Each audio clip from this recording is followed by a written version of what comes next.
Sudah bersedia untuk temu janji hujung minggu yang syarat dengan pengisian menarik dan penuh informasi? Jangan ke mana-mana, teruskan 1 jam bersama kami, pastinya di Nona, Inspirasi Wanita buat semua.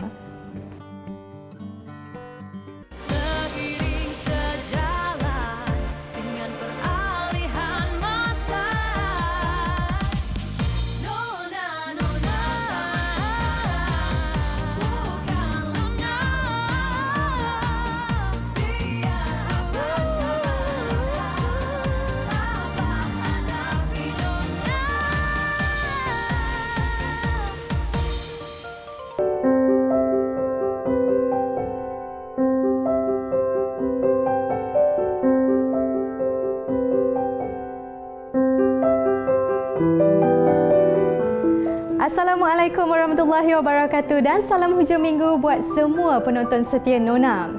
Fear is a bigger disability than having no arms and no legs. Atau terjemahannya, rasa takut adalah penghalang yang lebih besar daripada tiada tangan atau kaki. Ini antara petikan kata yang sering diungkapkan oleh pakar motivasi dari Australia, Nick Vujicic, yang dilahirkan tanpa kedua-dua anggota itu. Insan hebat yang berjaya dalam serba kekurangan ini telah berjaya membuktikan kepada dunia bahawa individu sepertinya mampu mencipta kejayaan jika berani berdepan cabaran. Selamat Hari Orang Kelainan Upaya Sedunia buat semua golongan OKU yang meraihkannya hari ini. Semoga inisiatif sambutan sebegini meningkatkan kesedaran kepada semua agar lebih prihatin dan mengiktiraf kemampuan serta sumbangan OKU. Mira percaya setiap kelainan yang dimiliki oleh golongan ini memberi 1001 keistimewaan yang tidak sedikit pun menjejaskan nilai yang ada dalam diri mereka. Sebaliknya, kecekalan insan-insan hebat ini dalam menjalani kehidupan seharian yang cukup mencabar menjadi inspirasi buat kita semua. Menarik di Nona minggu ini. Anak saya antara orang pertama, ayah, try lah Aunty Angeline. Tentu kami harap kami sentiasa bahagia hingga ke akhir hayat. Hasil seni Farahin dia sangat teliti. Dia ada dia punya identiti. Saya sangat gembira dan bangga kerana dapat pingat antarabangsa. Umur dia lebih kurang dalam 12 tahun lah. Dia dah boleh buat burger dah. So yang mana yang simple-simple tu kita bagi dia buat lah. Jangan malu. Macam Mega ni jangan malu lah.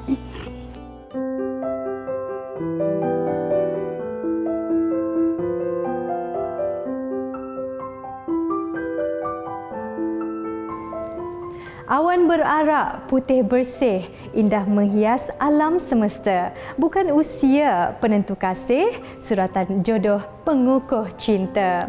Siapa sangka jalinan persahabatan lebih 32 tahun serta perkongsian kisah suka duka baik di dunia seni mahupun kehidupan peribadi berubah menjadi hubungan cinta sehidup semati.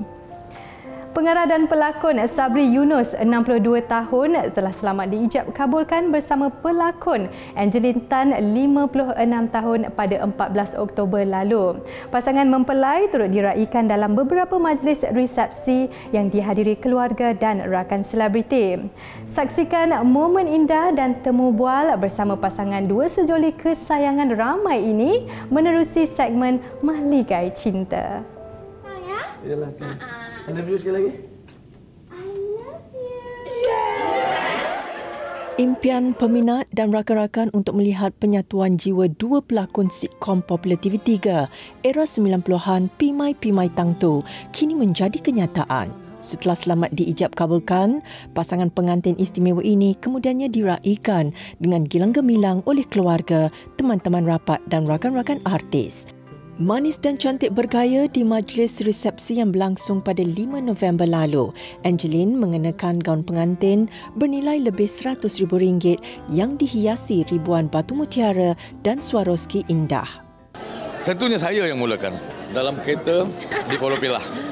Nak pergi syuting. Tak tahan aku kena cakap ni. Tak cakap aku terlepas ni. Kan? Oi, lama dah kan. Terlepas lagi sekali, selepas ini akan terlepas sampai bila-bila ni. Kan dah tua dah, fikir macam-macam kan. Kalau aku cakap ada dua, aku dapat ataupun aku tak dapat. Tapi bila aku tak cakap dah tentu tak dapat. Break kereta, Angeline. Jom kita kahwin. Sebenarnya saya tak perlu ajak berkawan sebab kami dah berkawan. Jadi perasaan datang secara natural yang tak perlu kita beritahu, kita hanya beritahu nak kahwin je. Nak beritahu perasaan tu dia dah berlalu dah. Dia dah masuk sendiri dah. Okay. Jadi Abang Hania ada satu hari cakap, Angeline, jom kita kahwin. Dan Angeline jawab, boleh? Kedua pasangan mempelai ini terharu dan sangat bersyukur kerana tidak menyangka mereka akan diraikan dalam 3 buah majlis resepsi berlainan yang ditaja sepenuhnya. Kawan-kawan saya tahu, saya tidak merahsiakan kepada kawan-kawan, cuma saya tidak mendedahkan kepada umum saja. Tapi sebenarnya kawan-kawan saya yang sebenarnya pandai menyimpan rahsia. Masa kami bercinta tu, kami pernah keluar, pergi tengok wayang, pergi makan, kita keluar ke public. Tapi mungkin sebab orang nampak kita, orang ingat fikir kawan baiklah. Dan kami pula tidak menunjukkan perubahan itu pada masa berkawan tu. Berkawan dan bercinta, kami sama je cara bercakap, kami kekalkan benda macam tu. Jadi orang tak akan perasan. Macam sekarang pun kami keluar, kami tetap sama ya bang. Kami cakap style yang sama. Sebab Angeline dari dulu lagi panggil dia Abang Sabri, Abang Sabri. Jadi dia panggil Angeline. Jadi kami cakap tu memang macam ni lah. Sangat bagus kalau kita bercinta atau berkahwin dengan kawan kita yang sangat baik dengan kita. Orang selalu takut kawan. Kami boleh berborak berpanjang lama-lama dalam isu apa sekalipun sebab kawan. Kami ni satu bidang. Sama. Kami boleh cakap pasal kerja dan kita faham memahami antara satu sama lain. Kita kerja dengan waktu yang berbeza. Betul. Abang faham, abang tahu. Abang kerja malam sampai pagi pun Angeline tak kisah sebab Angeline faham. Dan abang boleh bincang skrip dengan Angeline. Kita boleh bincang apa-apa saja. Pasal kamera, pasal interview. Betul. Kami boleh berborak setiap malam 2 hingga 5 jam. Dulu kita call 2 jam, phone putus, call balik. 2 jam, phone putus, call balik. Borak sampai habis kita baru tidur. Sekarang kita borak macam ni je. Abang. Lebih meriah lagi, majlis resepsi ini turut diserikan dengan persembahan budaya daripada kumpulan Dikir Barat.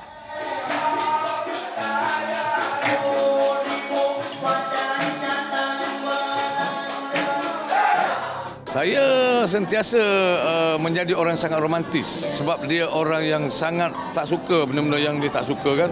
Jadi saya terpaksa menjadi sangat romantis dan baik saya untuk menarik dia, menarik perhatian dia. Kebetulan saya suka pada bahasa, suka pada apa kan.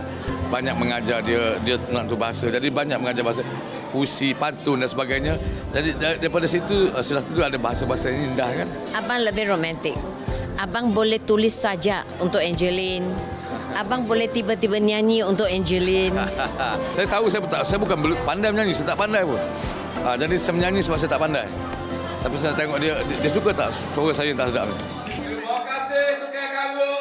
Walaupun masing-masing sudah memiliki cahaya mata daripada hasil perkahwinan yang terdahulu, anak-anak kepada pasangan ini tetap menerima kehadiran kedua ibu bapa baharu mereka dengan hati yang terbuka dan penuh kasih sayang. Anak saya antara orang pertama, ayah, try lah Aunty Angeline. Sebab dia kenal dari awal, zaman mak dia ada, masa mak dia sakit, pergi tengok dia, ada gengan tulang suka tolong kan, yang suka tolong basuh kasut sekolah anak, masa tu kan. Jadi anak-anak suka macam tu kan, sebab tu saya tak ada isu dengan anak. Anak Angeline dah kenal abang dari dulu lagi, jadi tak susah untuk mereka terima abang. Selalunya kita katakan cerita orang muda je, orang tua dah nampak tak manis kan. Orang Melayu kita jangan nampak boleh tua suasana bercinta macam takut, tak berani, malu dan sebagainya. Saya cuba nak menepis sebenarnya macam tu. Tentu kami harap kami sentiasa bahagia dan semakin hari semakin sayang dan hingga ke akhir hayat. Gembira dan tidak ingin ketinggalan, rakan-rakan selebriti hadir bagi meraikan pasangan merpati 2 sejoli ini. Perkahwinan yang dikatakan wedding of the year. Tahniah untuk Sabri Yunus dan juga Angeline Tan. Kenapa kita kata wedding of the year? Kalau ikutkan dalam kalender Sabri Yunus ada lagi 5 lagi majlis resepsi untuk Sabri Yunus. Jadi dan tak jadi itu adalah rahsia. Betul. Dan kami antara orang yang tahu juga perjalanan Sabri Yunus dan juga Angeline Tan, mengucapkan selamat pengantin baru kepada Abang Sabri dan juga Kak Angeline Tan. Selamat melayar dalam dunia rumah tangga, insya-Allah. Ya, semoga perkahwinan ini kekal hingga ke jannah. Selamat pengantin baru kepada Abai, Abang Sabri Yunus dan juga Kak Angeline Tan. Semoga berbahagia, semoga selamat melayari bahtera sebagai suami isteri sampai syurga. Mudah-mudahan terus berkasih sayang. Doa yang baik-baik daripada saya buat keduanya. Kepada Abang Sabri Yunus dan juga Kak Angeline Tan, selamat pengantin baru. Semoga kekal hingga ke akhir hayat. And Linda sangat excited tengok you all, sangat-sangat loving couple. And Linda rasa sangat-sangat excited lah nak datang ke wedding, nak tengok you all. So sweet. Okay. Kepada Abang Sabri, semoga berbahagia sokmo. Saya rasa berbesar hati dan rasa macam teruja nak ucapkan selamat pengantin baru kepada Abai kita dan Kak Angeline Tan. Semoga anda kekal hingga ke jannah, insya-Allah. Amin ya rabbal alamin. Pokok kita jangan pecah Negak belakang. Tahniah kepada Abang Sabri dengan Kak Angeline Tan. Supaya bahagia selama-lamanya. Be happy together forever. Together forever and never to part. Selamat pengantin baru kepada Sabri Yunus dan juga Angeline Tan. Yang mana saya mula mengenali mereka pada Pimai-Pimai Tentu, yang mana itulah merupakan lakonan terawal saya. Selamat pengantin baru Sabri Yunus dan juga Angeline Tan. Semoga bahagia hingga ke jannah. Amin. Saya bersyukur pada Allah, akhirnya penantian selama 16 tahun ayah saya ditemukan jodoh sekali lagi, dan syukur sangat-sangat macam kami adik-beradik sebab dia ada peneman dan gembira lah sampai tak tahu nak cakap. Selamat pengantin baru kepada ayah yang tersayang. Saya nak ucapkan selamat pengantin baru ke ayah. Semoga bahagia. Sebagai anak, of course lah kita happy kan. Apa ayah dapat jumpa orang yang yang dapat jaga dia sampai tu apa semua kan. Of course kita pun harapkan terbaik untuk ayah untuk perkahwinan ni. Terima kasih juga kepada yang doakan ayah. Semua alhamdulillah. Kita orang adik-beradik semua sangat-sangat gembira untuk ayah dapat tengok ayah kahwin ni. Macam selama ni dah tengok ayah happy, tapi ini ada another happiness yang baru kita dapat tengok daripada ayah dengan aunty. So moga berkekalan hingga ke syurga dan semoga kita semua berbahagia. Tahniah Abang Sabri dan kakak saya Angeline Tan. I'm so happy to see both of you married, and I wish you all happy forever. And in Chinese we call 百年好合. Selamat pengantin baru Abang Sabri dan Adini Angeline Tan. 祝百年好合，新婚快乐. Abang seumpama rumah api Angeline semasa Angeline sesat. Abang adalah segalanya. Abang, I love you forever. Abang tak ada kata-kata. Abang nak menikmati saja kata-kata itu.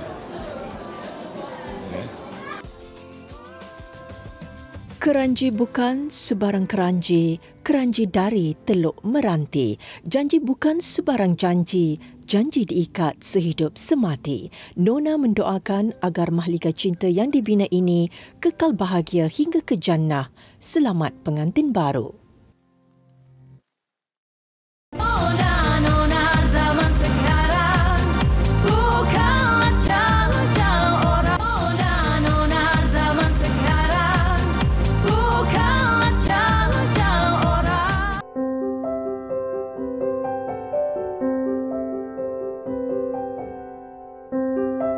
Minggu ini Nona bersiaran dari sebuah ruang pameran dekorasi yang terletak di ibu kota Kuala Lumpur.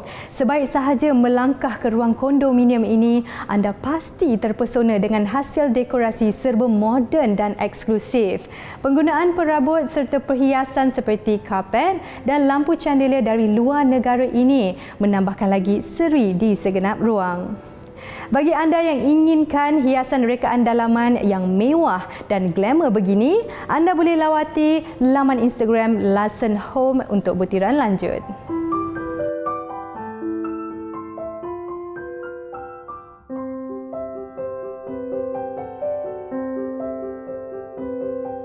Takdir dan ujian bagi setiap individu adalah berbeza-beza.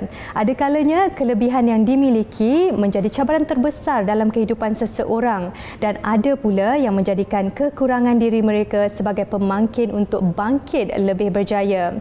Bagi Nur Amiratul Farahin Abdul Rahman, keadaan fizikalnya yang pekak dan bisu tidak pernah mematahkan semangatnya untuk menempena nama dalam industri seni lukisan.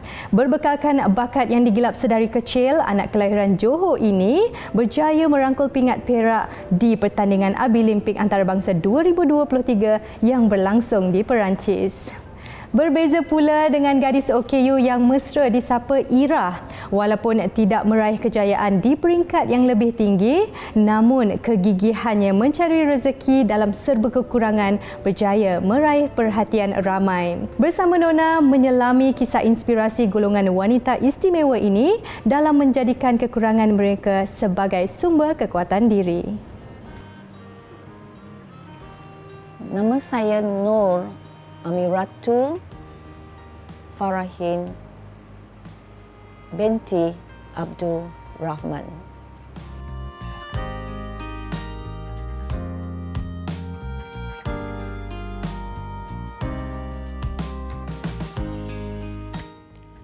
Pernah mengharumkan nama Malaysia di peringkat antarabangsa dalam kategori seni lukisan Abilimpik pada Mac lalu, gadis OKU berbakat ini berjaya mencuri perhatian ramai apabila tampil dengan kelainan dalam karya seninya.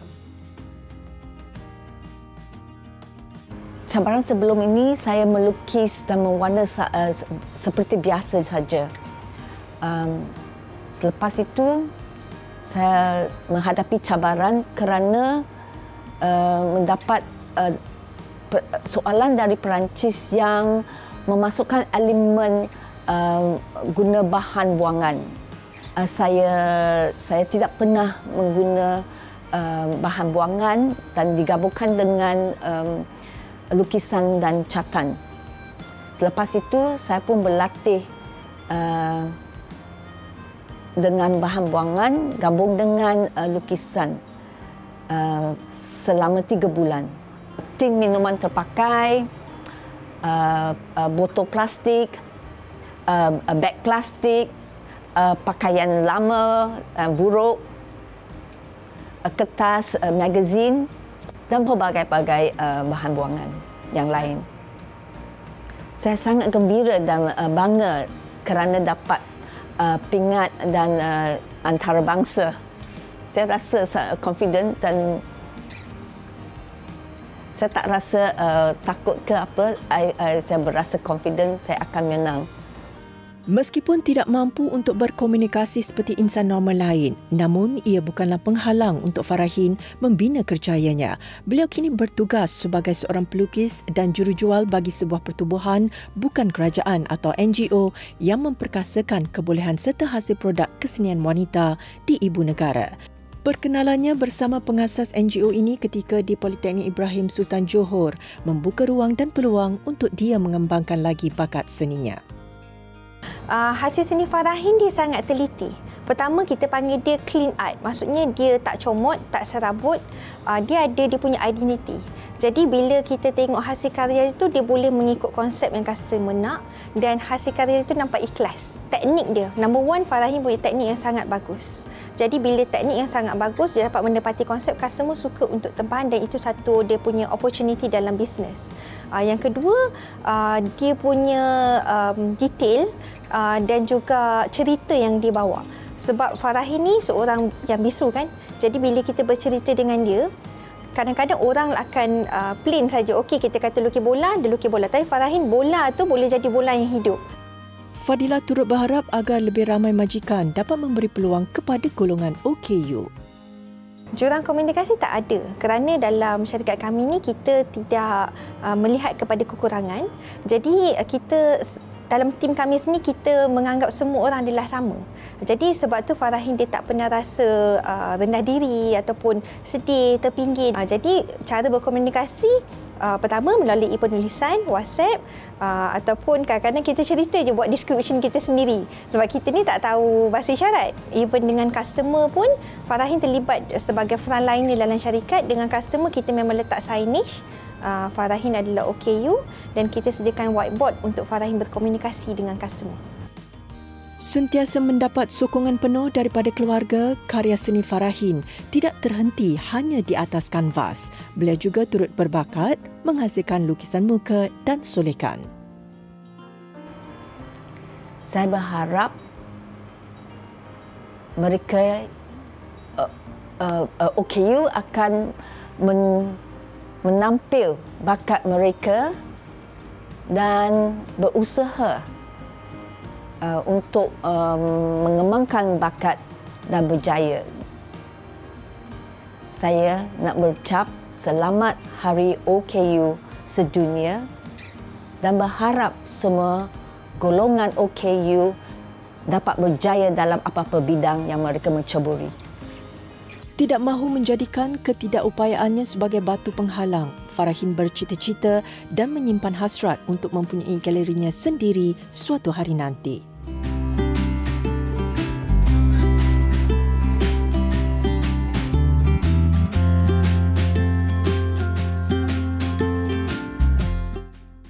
Bagi Jahirah Nazri atau lebih mesra disapa Erah pula, kekurangan dirinya menjadi pemangkin untuk dia berusaha lebih keras lagi dalam meneruskan kehidupan. Seronok ah. Lagi? Gembira. Diorang cakap sedap tak? Ada cakap sedap. Erah disahkan menghidap disleksia ketika berusia 12 tahun setelah bapanya menyedari keadaan Erah yang mempunyai kesukaran dalam pembelajaran. Walaupun keadaan dirinya kurang upaya, Erah mempunyai minat mendalam untuk menjalankan perniagaan. Sejak kecil, dia gemar melihat arwah ibunya memasak dan berniaga. Kini Erah menggunakan laman media sosial sebagai platform untuk mempromosikan perniagaannya. Ibu dia pun pernah buat berniaga burger dengan saya. So kita bawa Erah turun tengok buat burger. Dia masa umur dia lebih kurang dalam 12 tahun lah. Dia dah boleh buat burger dah. Kita pun tahu dia punya tahap dia nak buat tu kan. So yang mana yang simple-simple tu kita bagi dia buat lah. Kalau macam buat contoh burger kan. Kalau macam nak potong sayur tu ada benda-benda tajam tu susah sikit lah untuk dia. Itu semua saya prepare lah. Dia cuma buat dia punya masak daging tu dekat stall tu.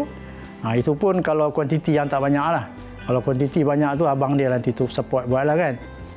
Di rumah ni dia punya specialist yang dia buat sepenuh 100% brown sauce. Tak ada siapa boleh usik. Itu air tangan dia. Itu orang abang dia ke saya ke siapa pun tak boleh campur. Dia punya. Dia ambil resipi daripada arwah ibu dia kan. Bapanya turut berharap agar Erah boleh terus berdikari dan berjaya mencapai apa yang dihajatinya. Keluarga sentiasa memberi sokongan kepada Erah dalam menjalankan perniagaan, baik daripada segi moral, bantuan fizikal maupun kewangan. Mereka memahami keterbatasan Erah dalam melakukan sesuatu pekerjaan. Ira Burger ni saya kenal daripada abang dia. And then baru kenal Ira and then ikut join dia punya live. And then sampai sekarang still lagi jadi regular customer dekat sini. Dia memang kuat senyum, peramah orang dia dan dia baik tak. Kenal waktu Ira selalu ikut mak dia jual burger. Waktu tu alham mengandung tak boleh makan nasi semua. So hari-hari lalu depan kedai burger Ira tu. One day try beli. Boleh makan. Dan waktu tu akak perasan lah mak dia selalu ajar dia untuk masak. So setiap kali kalau nak beli, mak dia akan cakap, Ira buat ya Zura, tunggu kejap. Macam tu. Tunggu kejap, lambat sikit lah dia katanya tu. So Ira baru nak belajar buat. So itu 16 tahun dululah waktu pregnant anak yang first. So maksudnya kalau sekarang ni, kalau tengok Ira buat sekarang ni, jauh lebih mahir daripada dululah. Setakat hari ni, kalau order, kalau bagi tahu apa yang akak nak, Ira boleh buat macam mana apa yang akak nak. So macam kata kalau sayur lebih, kurang sos, semua Ira faham. Ira dia mudah senyum. Kalau tengok dia mudah senyum. Kalau kita rajin cakap dengan dia, dia mudah mesra. So lemah lembut lah. Kalau Kak tengok ciri-ciri mak dia banyak dekat dia lah.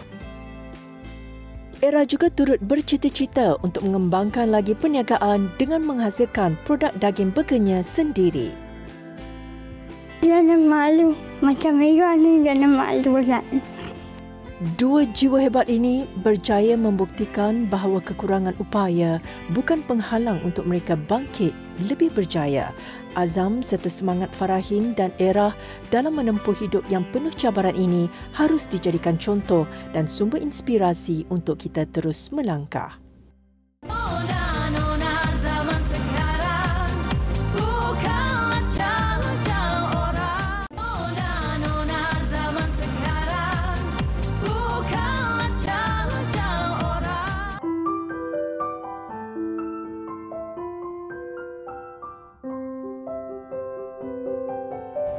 Masakan Padang merupakan juadah istimewa dari Minangkabau, Sumatera yang cukup popular dengan pelbagai resepi enak dan sesuai dengan cita rasa masyarakat Malaysia. Gabungan rasa lemak santan dan pedas cili dalam setiap menunya pastinya menambah selera seisi keluarga. Istimewa minggu ini, Nona bakal berkongsi resepi masakan Minang menggunakan kulit lembu sebagai bahan utama. Saksikan penyediaan gulai jangik bersama Isabella Ayushah dalam segmen Air Tangan. Bukan sahaja mahir dalam menghasilkan pelbagai hidangan pencuci mulut, pemilik kafe Twig ini juga berkebolehan dalam menyediakan variasi juadah masakan Padang. Resepi istimewa ini diwarisi daripada keluarganya yang berasal dari Minangkabau. Hai penonton Nona, kalau sebut masakan Minang, pasti semua tahu gulai jangik. Hari ini saya akan kongsikan bahan-bahan dan cara untuk masak gulai jangik. Jom! Bahan-bahan yang diperlukan untuk resepi gulai jangik ialah bawang merah, bawang putih, halia dan serai yang dikisar, daun limau, daun kunyit, serai, cili kisar, pati santan, asam jawa, garam, serbuk perasa, jangik ataupun kulit lembu serta bahagian kakinya dan air. Kita mulakan masakan kita pada hari ini dengan memanaskan minyak. Bahan seterusnya adalah kisaran bawang merah, bawang putih, halia dan juga serai.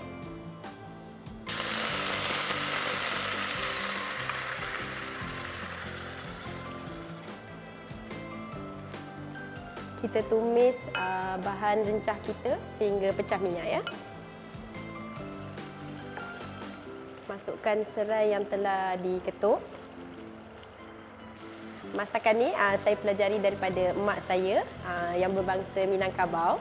Jadi kami selalu menghidangkan juadah ni juga pada tetamu semasa hari raya. Bahan seterusnya adalah cili kisar.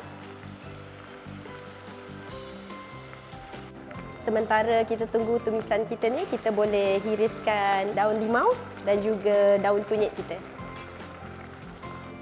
Ini bahan-bahan yang telah saya hiriskan, daun limau dan juga daun kunyit.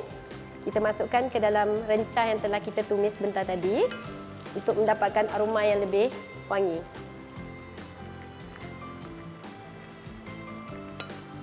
Masukkan ke semuanya. Kacau sebati. Apabila tumisan kita telah pecah minyak, masukkan sedikit air. Tumisan ini hendaklah dikacau sentiasa supaya tidak hangit di sebelah bawah ya.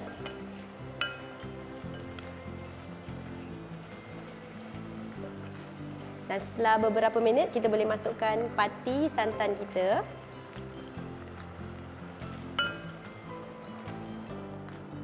Kacau sebati. Dan biarkan paste kita ini mendidih sebentar ya.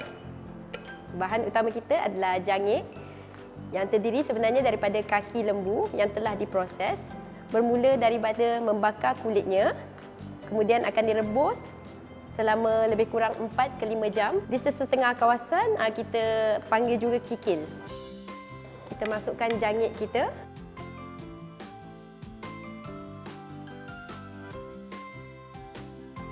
Jika kuahnya terlalu pekat, kita boleh tambahkan sedikit air. Sebagai pelengkap rasa, masukkan sedikit garam, serbuk perasa serta asam jawa dan biarkan sehingga gulai mendidih. Siap sudah masakan kita hari ini, gulai jangik. Kita hidangkan ke dalam mangkuk. Kita hiaskan dengan sedikit potongan cili merah. Sajian gulai jangik yang popular dalam kalangan masyarakat Minangkabau ini lebih sesuai dan enak jika dinikmati bersama nasi putih. Jangan lupa mencuba resepi menarik serta mudah disediakan ini, istimewa buat hidangan seisi keluarga.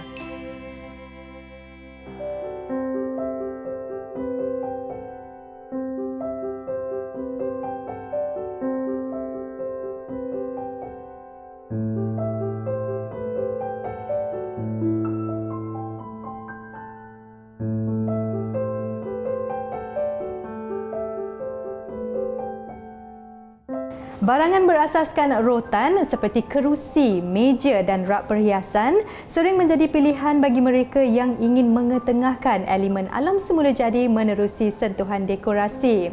Mempunyai nilai estetikanya yang tersendiri, hasil kraft ini boleh digabungkan dengan pelbagai jenis konsep hiasan dalaman. Khas buat penonton Nona, segmen DIY akan berkongsi idea ringkas dekorasi menggunakan barangan rotan di ruang kediaman dengan dua gaya berbeza. Seiring dengan trend semasa, perabot atau perhiasan berasaskan rotan semakin menjadi pilihan apabila mendekorasi kediaman atau ruang pejabat. Material ini bukan sahaja ringan, malah bersifat tahan lasak. Nak decorate pakai perabot rotan sebenarnya kan sangat-sangat fleksibel. Sebab kita kalau nak decorate, kadang-kadang ada tema industrial, ada tema moden, ada tema boho. Jadi rotan ni sebenarnya boleh disesuaikan pada semua tema-tema yang berlainan. Saya nak tunjuk macam mana kita nak decoratekan ruangan membaca menggunakan barang-barang rotan yang color hitam. Antara barangan yang diperlukan untuk gaya dekorasi moden ini ialah almari rotan, bidai rotan, beberapa aksesori perhiasan seperti buku dan pasu, bantal, kerusi rotan dan pokok hiasan. Bila kita nak start buat decoration, biasanya saya akan mulakan dengan barang-barang besar dulu.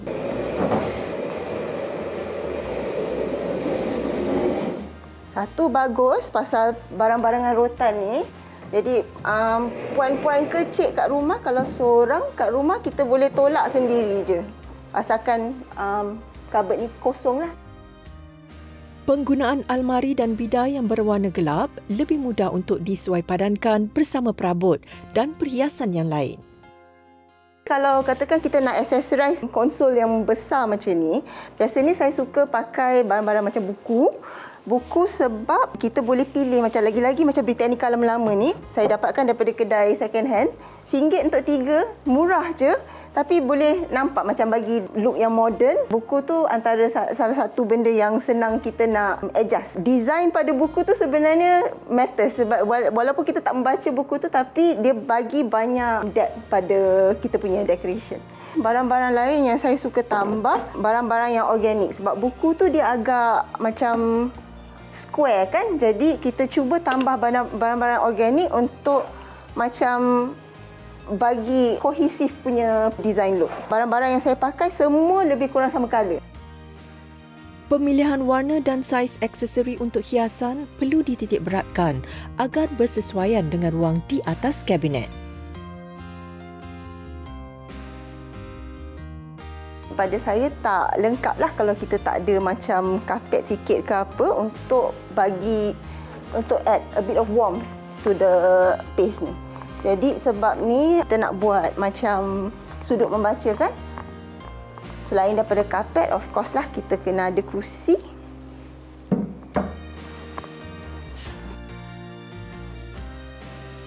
Dalam pemilihan cushion, kita boleh pilih warna yang sama palette juga. Macam kat sini kita ada warna coklat, kita ada hitam, kita ada grey, putih. Jadi kita boleh pakai antara, kalau yang cantik antara warna ni atau hitam putih balik lah. Kalau kita tengok, kalau kita letak kat sini, kira dia tie in balik pada yang coklat, yang putih. Yang kalau ni sesuai, kalau hitam putih pun sesuai. Kalau kita macam tak biasa macam nak tie in warna, kita boleh pakai balik black and white lah. Akhir sekali, letakkan juga pokok hiasan untuk sentuhan gaya dekorasi dengan elemen semula jadi.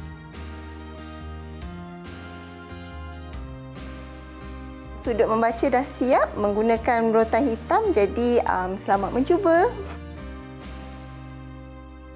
Kali ini kita buat sesuatu yang berbeza. Pakai barangan rotan juga tapi kita buat style lain.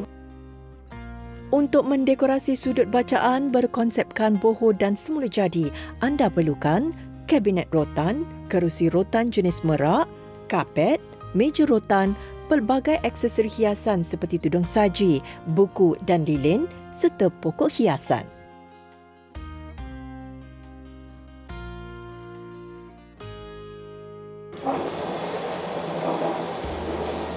Jadi seperti biasa bila kita nak set up satu space tu, kita kena masukkan barang-barang yang paling besar dulu.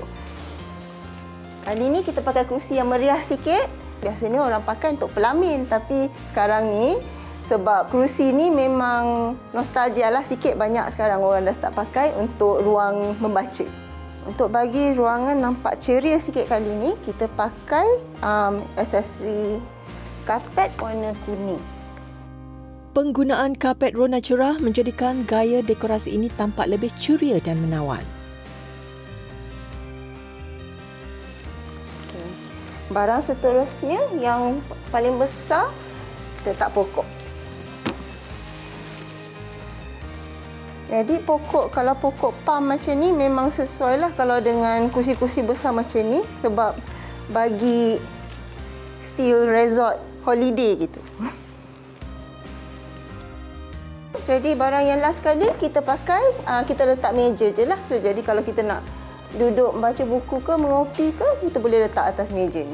Kalau barangan natural ni, yang ni yang terpaling senang. Jadi kita boleh buat macam style hitam putih ke atau warna. Jadi kalau kali ni saya nak tunjuk macam mana nak buat warna. Sebab warna ni memang susah sikit. Kadang-kadang orang kita tak berani kan, macam takut nanti tak matching pula kalau kuning ke, biru ke, pink ke kan. Tapi senang je. Kalau katakan kita pakai pink, kita pastikan ada juga barang-barang pink yang lain. Kita letakkan ke atas meja ke apa ke, jadi dia akan tie in. Lain daripada buku, kita boleh cari barang-barang lain seperti barang-barang yang kita dapat daripada holiday ke apa ke yang mungkin ada sama colour dengan style yang kita nak. Ni saya dapat daripada Sabah, tudung saji daripada Sabah, dia boleh tie in-kan dengan warna-warna yang kita nak. Jadi saya akan penuhkan shelf ni.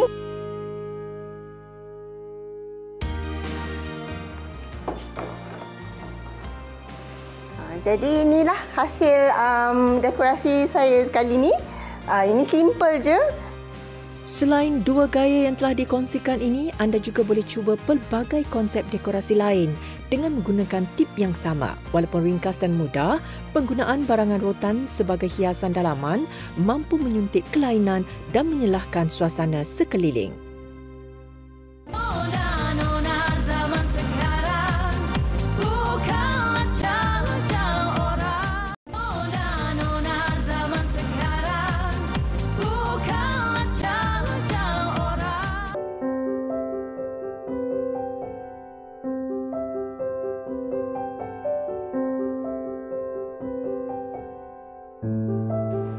Mengetengahkan konsep dekorasi yang diadaptasi daripada filem Harry Potter, kafe ini bakal memberikan anda pengalaman yang unik dan berbeza.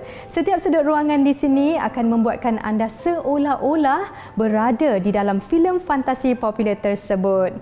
Selain dapat menikmati pelbagai juadah enak, pengunjung boleh bergambar bersama teman dan keluarga menggunakan pakaian dan peralatan yang disediakan mengikut tema.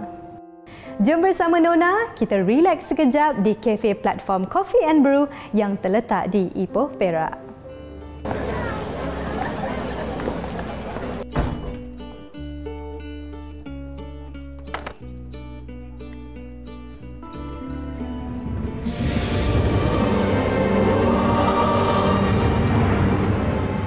Bermula dengan minat terhadap filem fantasi popular ini, pemilik kafe cuba merealisasikan impiannya dengan mengetengahkan konsep dan suasana yang sama. Lokasi tumpuan hujung minggu yang terletak di Concubine Lane, Ipoh, Perak ini semakin mendapat perhatian pengunjung dari dalam dan luar negara. Kafe ni dibuka sejak tahun 2018 dan idea ni tercetus apabila kawasan ni pun strategi untuk dijadikan kafe dan melihat kepada struktur bangunan yang agak lama, lebih daripada 100 tahun. Kemudian begitu antik dan vintage dan sesuai untuk orang mengambil gambar. So dia punya vibe Ipoh tu still ada di sini. So kemudian kita campurkan dengan elemen berkonsepkan seperti magical dan ahli sihir ke dalam kafe inilah. Bagaikan berada dalam alam fantasi ahli selap mata, dekorasi kafe ini mempunyai nilai estetikanya yang tersendiri. Bukan hanya sesuai buat golongan muda, malah pengunjung di sini terdiri daripada pelbagai peringkat usia. Dekorasi kafe ni bertemakan ahli sihir, iaitu seperti di dalam movie. Kemudian kita campur sikit elemen seperti magical, kemudian campur dengan vintage punya collection yang sesuai untuk orang mengambil gambar dan beriadah. Dan juga fokus utama kita untuk menarik pelanggan merasai sendiri vibe di dalam kafe ini untuk memperkenalkan kita punya minuman dan dessert lah. Selain temanya yang unik, kafe ini turut menyediakan pelbagai pilihan hidangan enak.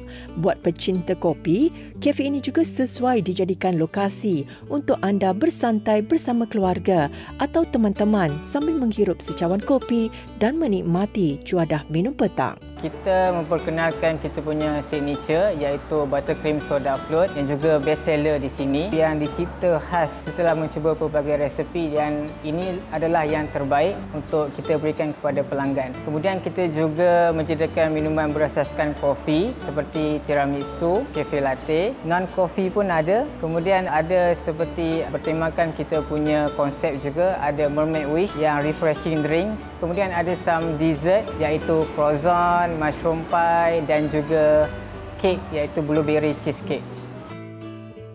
Beroperasi hampir setiap hari, lokasi ini sering menjadi tumpuan mereka yang inginkan pengalaman berbeza.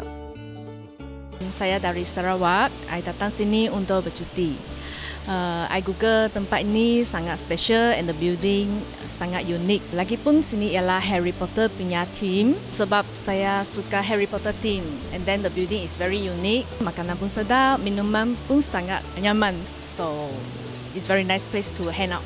I recommend this place to come for a visit when you are in Ipoh. Pelbagai jenis pakaian, kostum dan peralatan mengikut tema filem ada disediakan di sini. Pengunjung yang berminat boleh menyewa pakaian dan peralatan ini untuk bergambar sebagai kenang-kenangan. Kita juga ada menyediakan seperti kostum untuk pelanggan, pengalaman seperti wishes dan jarang dijumpai di tempat lain. Kemudian dan juga ada tempat-tempat yang menarik di sekitar di dalam kafe ini untuk mengambil gambar dan sesuai untuk dijadikan potret pelanggan mengambil gambar bersama keluarga dan untuk dipost di sosial media. Tidak perlu terbang jauh ke luar negara untuk merasai pengalaman unik dunia filem fantasi kerana Malaysia juga mempunyai pelbagai destinasi menarik yang setanding untuk dikunjungi.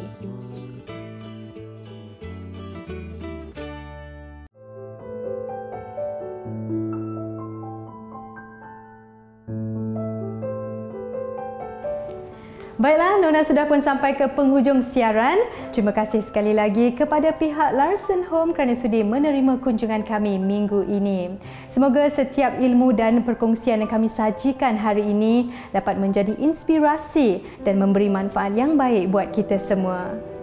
Teruskan layari laman Facebook, Instagram dan TikTok kami di TV3_Nona. Semoga berjumpa lagi di minggu hadapan. Jaga diri. Assalamualaikum.